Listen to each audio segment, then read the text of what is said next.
اطلاعیه د افغانستان بانک. هموطنان گرامی، در این اواخر بانکنوت‌های جعلی افغانی بالاخص بانکنوت‌های 500 افغانیگی و 1000 افغانیگی به شکل از اشکال وارد بازار شده است. از این رو لطفاً در حین داد و ستد و خرید و فروش به تفاوت‌های ذیل در میان بانکنوت‌های جعلی و اصلی توجه نمایید.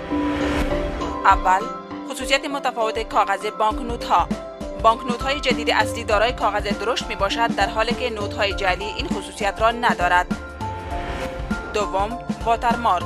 در بانکنوت‌های جدید اصلی واترمارک به طرف چپ قرار دارد و در مقابل روشنی آفتاب مقبره میرویس نیکه دیده می شود، در حالی که در نوت‌های جعلی مقبره میرویس نیکه به وضوح قابل دید نیست.